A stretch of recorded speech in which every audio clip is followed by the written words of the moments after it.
আবারও স্বাগত ২১শে বিজনেসে। আপনাদের সঙ্গে আছি আমি জান্নাতুল বুশরা। এবার জানিয়ে দিব দেশ বিদেশের ব্যবসা বাণিজ্য অর্থনীতির আরও কিছু সংবাদ। ইরান ইসরায়েল চলমান যুদ্ধের প্রভাবে টালমাটাল বিশ্ব অর্থনীতি। বাংলাদেশ সহ বিশ্ব বাণিজ্যে তৈরি হয়েছে নতুন শঙ্কা। বিশ্লেষকরা বলছেন, ইরান ও ইসরায়েলের সাথে বাংলাদেশের সরাসরি অর্থনৈতিক সম্পর্ক খুব বেশি না হলেও মধ্যপ্রাচ্যে চলমান অস্থিরতার প্রভাব পড়বে বাংলাদেশেও। শ্রমবাজারে টান পড়লে কমবে রেমিটেন্স, সেই সাথে জ্বালানি তেলের দাম বাড়লে মূল্যস্ফীতি চলে যেতে পারে ধরা ছোঁয়ার বাইরে। সাদিয়া লাবনের রিপোর্ট।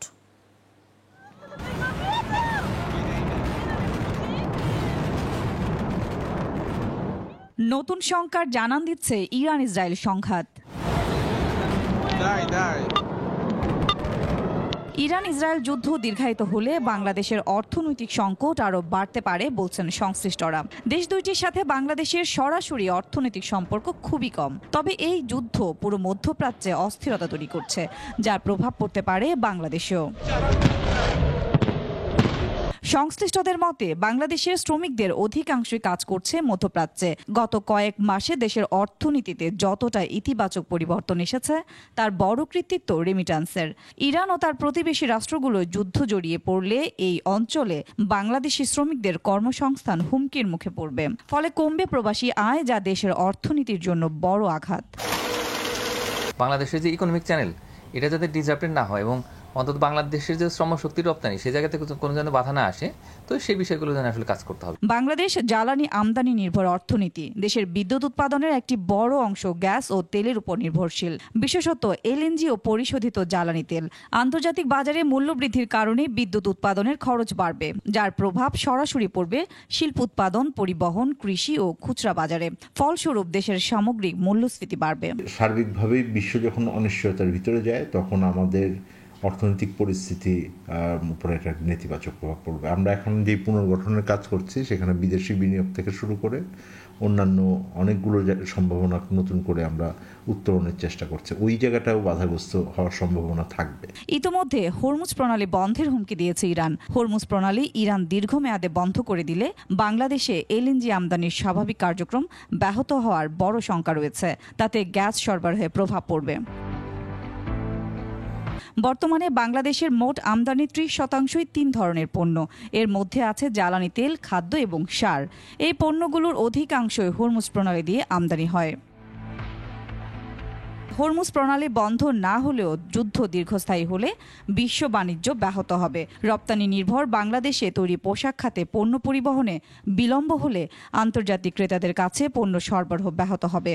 ফলে ক্রয়াদেশ বাতিলের ঝুঁকি, মূল্য ছাড় দিতে বাধ্য হওয়া বা বাজার হারানোর মতো পরিস্থিতি তৈরি হতে পারে।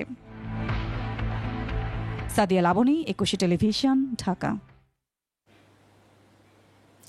ইসরায়েল ও ইরান যুদ্ধ পোশাক শিল্পের জন্য নতুন চ্যালেঞ্জ বলে মন্তব্য করেছেন বিজিএমইএ। নতুন কমিটির দায়িত্ব গ্রহণ অনুষ্ঠানে সংগঠনের নয়া সভাপতি মাহমুদ হাসান খান বাবু বলেন, দেশের পোশাক খাত সঙ্গীন অবস্থার মধ্য দিয়ে যাচ্ছে। সাদাত হাবিবের সেতুর রিপোর্ট। দেশের তৈরি পোশাক খাত কারখানা মালিকদের সংগঠন বিজিএমইএ এর মিলনায়তনে নবনির্বাচিত কমিটির দায়িত্ব গ্রহণ অনুষ্ঠান। নবনির্বাচিত কমিটির সদস্যদের ঘিরে আগ্রহ হওয়া স্বাভাবিক, তবে এই অনুষ্ঠানে ছিলেন একঝাঁক সাবেক সভাপতি। সদ্য বিলুপ্ত হওয়া কমিটিতে থাকা সাবেক সভাপতি ফারুক হাসান, করোনা মহামারীর সময়কালে সংগঠনের সভাপতিত্ব করা রুবানা হক, সাবেক সভাপতি আনিসুর রহমান সিনহা ছিলেন এই আয়োজনে। বারবার আমি বলি যে সবচেয়ে ভালো প্রেসিডেন্ট হবে বাবু ভাই। এটা বললে বাবু ভাই খুবই কষ্ট পান এবং বলেন যে ওনার উপরে অনেক ভার চাপিয়ে দেওয়া হচ্ছে, কিন্তু আমরা আলহামদুলিল্লাহ ফার্স্ট টাইম বিজিএমইএ হিস্ট্রিতে বিজিয়া একজন ভাইস প্রেসিডেন্ট হয়েছে এবং এবারও আরেকটা প্রথমবারের মতো ফাদার অ্যান্ড সান বোর্ডে এসছে। নির্বাচনের আগে ভিন্ন ভিন্ন দলে ভাগ হয়ে জয়ের ছক কষা ব্যবসায়ীদের এবার এক হয়ে কাজ করার আহ্বান জানান বিজিএমইএ এর নতুন সভাপতি মাহমুদ হাসান খান বাবু। আমরা সকলে পোশাক মালিক একটি দল হয়ে গেছে, যে দলের একমাত্র কাজ হচ্ছে ঐক্যবদ্ধভাবে দেশীয় এবং আন্তর্জাতিক চ্যালেঞ্জ মোকাবেলা করে পোশাক শিল্পকে আরও এগিয়ে নিয়ে যাওয়া। ট্রাম্পের নয়া শুল্ক নীতি, ভারতের ট্রান্সশিপমেন্ট বাতিল হওয়ার মতো আন্তর্জাতিক ইস্যু থেকে শুরু করে গ্যাস সংকটের মতো দেশীয় ইস্যু সামনে রেখে এ খাত নিয়ে নিজের উদ্বেগ জানান নয়া সভাপতি। ইসরায়েল আর ইরানের যুদ্ধটাও আমাদের জন্য একটা নতুন চ্যালেঞ্জ, কারণ হচ্ছে এরপরে যদি ফলে তেলের দাম বৃদ্ধি পেলে সেটা একটা রিকারিং এফেক্ট সবার উপর পড়বে এবং পোশাক শিল্প এর থেকে বাদ যাবে না। স্বতন্ত্র মন্ত্রণালয় ব্যবসায়ী সহজীকরণের মতো নির্বাচনী ইশতেহার বাস্তবায়নে কাজ করার কথা জানায় বিজিএমই এর ৩৫ সদস্যের নতুন কমিটি। সাদাত হাবিবি সেতু, ২১ টেলিভিশন, ঢাকা। ভরা মৌসুমেও বাজারে আমের ভালো দাম পাচ্ছে না রাজশাহীর চাষি ও ব্যবসায়ীরা। ফলন ভালো হলেও দাম না পাওয়ায় হতাশ তারা। বলছেন পাইকারি ব্যবসায়ীদের একচেটিয়া দখল, অতিরিক্ত গরম এবং ঈদের দীর্ঘ ছুটি, এই ৩ কারণে আমের বাজারে ধস নেমেছে। হাসান আল মুবিনের ক্যামেরায় রাজশাহীর বিভাগীয় প্রতিনিধি বটুল হাসান লিটনের তথ্যে দেখুন ডেস্ক রিপোর্ট। রাজশাহীর সবচেয়ে বড় আমের হাট পুঠিয়ার বানেশ্বরে। পরের অবস্থানে রয়েছে মোহনপুর উপজেলার কামারবাড়ি আমের হাট। প্রতিদিন সকাল থেকে সন্ধ্যা পর্যন্ত বসে এই আমের হাট। প্রান্তিক চাষি ও ক্ষুদ্র ব্যবসায়ীরা সেখানে পাইকারি আম বিক্রি করেন। বর্তমানে বাজারে সবচেয়ে বেশি ক্ষীরসাপাত, হিমসাগর এবং ল্যাংড়া আম। গত বছর ভরা মৌসুমে এ দুটি আম প্রতিমণ বিক্রি হয়েছে ৩,০০০ টাকার উপরে। এবার সে আম বিক্রি হচ্ছে ১৪০০ থেকে ১৬০০ টাকায়। এরপরও ক্রেতা কম। কাঙ্ক্ষিত দাম না পাওয়ায় হতাশ চাষিরা।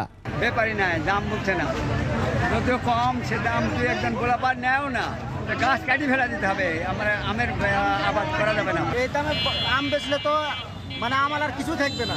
লেবারে এবং গাড়ি খরচ দিয়ে কোনো টাকাই জমছে না। শহরের খুচরা আমের বাজারেও নেই ক্রেতা।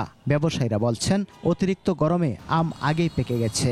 এছাড়া ঈদুল আজহার ছুটিতে 10 দিন ব্যাংক বন্ধ থাকায় লেনদেনও ছিল স্থবির। আমরা আশা করেছিলাম যে ঈদের পরে আমের দাম বাড়বে, কিন্তু ঈদের পরে আরও দাম কমে গেছে। আম পাকি যাচ্ছে, খরিদ্দার নাই। অন্যদিকে আমের দাম কম হওয়ায় খুশি ক্রেতারা। পছন্দের আম কিনে পাঠাচ্ছেন আত্মীয় স্বজন এবং বন্ধু বান্ধবের কাছে। 1 মণ আম কিনলাম, পাঠাবো আত্মীয়র কাছে। ঢাকায় আমার আত্মীয় স্বজন আছে ওদিকে, আর কিছু বন্ধু বান্ধব আছে, ওখানে পাঠাই। প্রতি বছরই আসা হয় আম নিতে, তো এবারও এসেছি। তো আমি ল্যাংড়া আর ক্ষীরসাপাত আম নিচ্ছি। সবাইকে বলবো যে রাজশাহীতে আসেন, আম খান, সৌন্দর্য দেখেন। রাজশাহী জেলায় চলতি মৌসুমে প্রায় ১৯,৫৭৮ হেক্টর জমিতে আমের চাষ হয়েছে। উৎপাদন লক্ষ্যমাত্রা ২,৬০,০৬ টন আর বিক্রির লক্ষ্যমাত্রা ১,৬৯৫ কোটি টাকা। সমর ইসলাম, ডেস্ক রিপোর্ট, ২১ টেলিভিশন। এবার এশিয়ার প্রধান শেয়ার বাজারের খবর।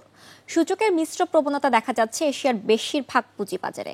জাপানের শেয়ার বাজার নিকি সূচক ১৮৭ পয়েন্ট বেড়ে দাঁড়িয়েছে ৩৮,৪৯৮ পয়েন্টে। কমেছে হংকংয়ের শেয়ার বাজার হ্যাংসেং এর সূচক ৫২ পয়েন্ট কমে অবস্থান করছে ২৪,০০৮ পয়েন্টে। বেড়েছে সিঙ্গাপুরের এসটিআই সূচক, এটি ১২ পয়েন্ট বেড়ে অবস্থান করছে ৩,৯২০ পয়েন্টে।